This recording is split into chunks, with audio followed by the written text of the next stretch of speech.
Hi folks, thanks for joining me for this week's river tutorial. Well, it's the Grayling Classic tomorrow, so I'll be fishing away as best I can. And what's been doing a good job for me this week is this little shrimp pattern. So without further ado, let's get into it.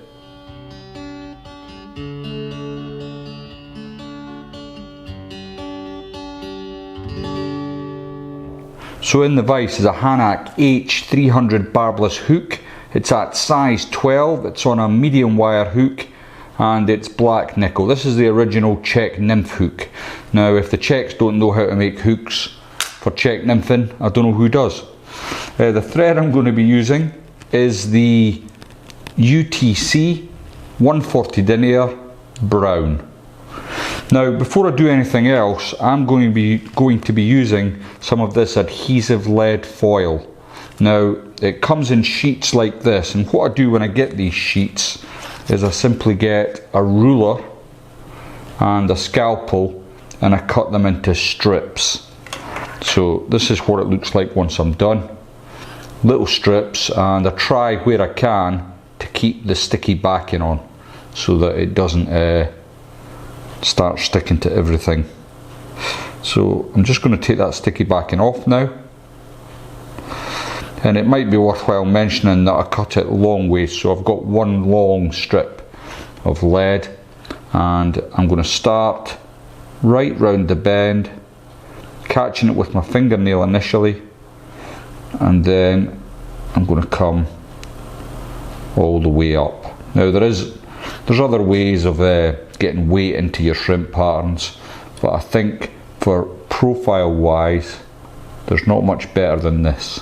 Now when I get to the top, I'm just using my thumbnail to cut that away. Then I'm going to come up approximately 3 or 4 millimeters and start again. So I get that nice profile. And I'll show you a tip at the end actually, just so you get a really top profile for your shrimp patterns. It's something I've been doing for some time with shrimp, but I don't see it demonstrated very often, so it's worth sticking around to see that. Then again, up again, and excuse my fingers while I just work this as best I can. And I think I'm going to just take what I've got left, put it to the side. I've got several little bits that's just not made it onto the fly, but eventually I'll have enough little bits left that I can do a whole fly. So I'm now going to get plenty of wax onto my thread and start to just in behind the eye, and then I'm loosely coming over the wire, the lead foil, just loosely. Don't want to crush it or misshape it. So it's just loose turns, crisscrossing up and down it, and then once I'm happy it's in place, I can snap away my waste. The next thing to do then, or what I'm going to do actually, is I'm going to tie in some Troutline UV ribbing fibres. As you can see, this is pink, and I don't know how well the camera will pick it up, but it's a really light baby pink. And before I tie it in, I'm just going to flatten out the ends like so, and I'm going to add a little bit more wax to my thread. Give me a bit of purchase on this.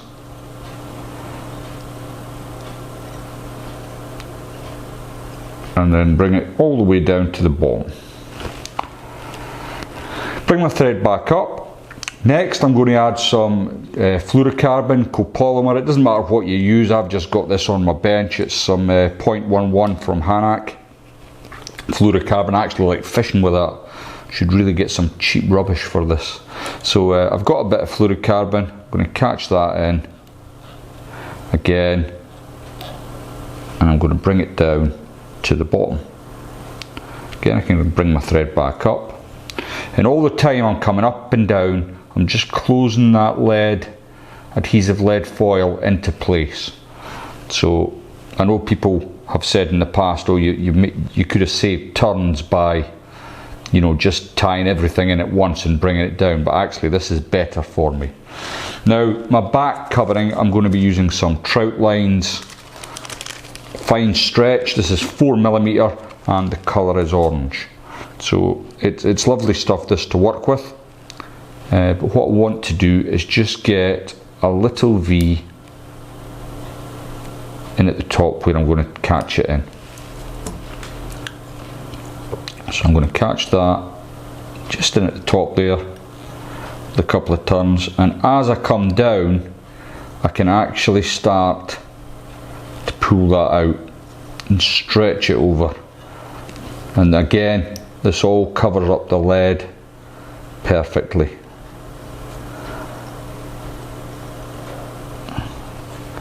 And I've got my back in. So we've got quite a bit hanging down now. We've got our back, we've got our fluorocarbon, and we've got our under rib.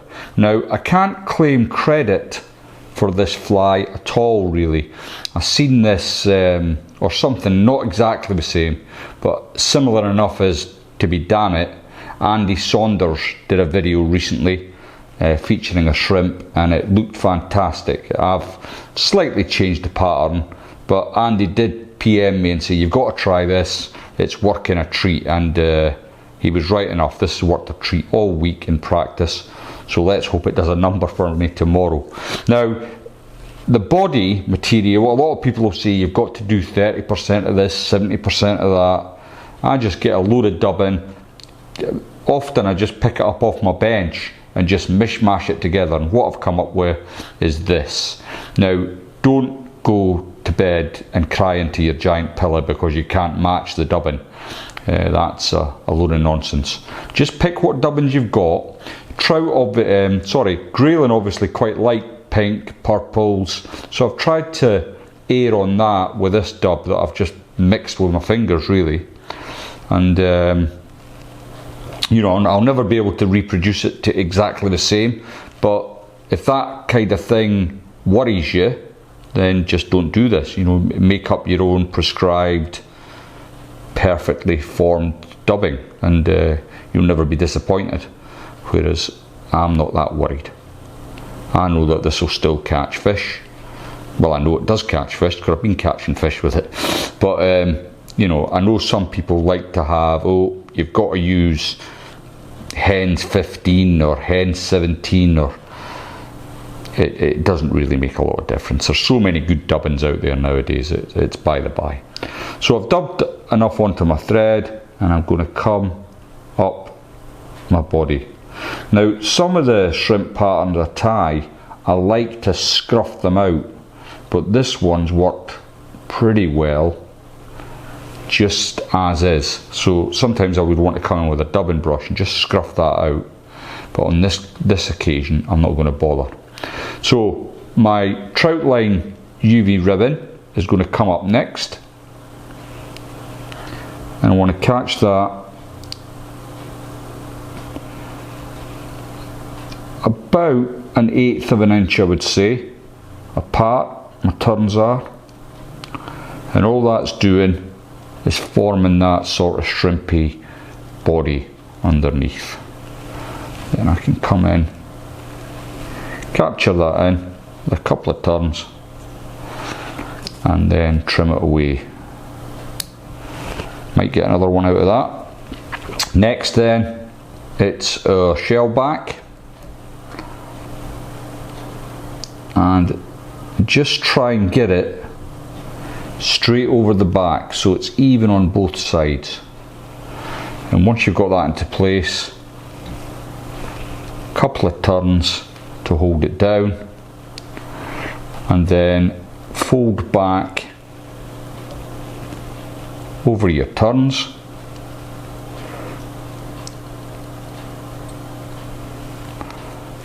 and then what's always a good idea is just to put a half hitch in at this point, and that will just stop this springing back and going anywhere. So with your waist, pull it in nice and tight, and you can release and save your bit for another fly.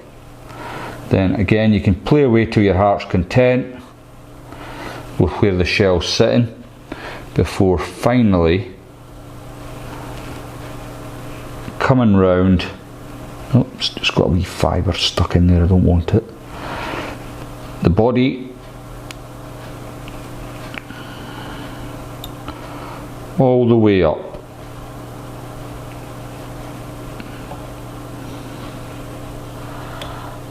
And then as you come over the top to meet your thread, catch that in.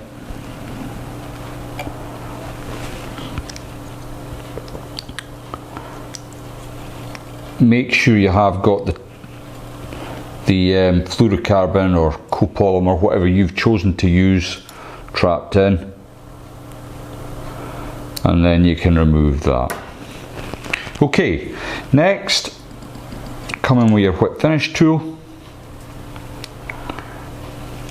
or you can hand finish it, whatever you decide's the best way for you, and finish the fly off like so.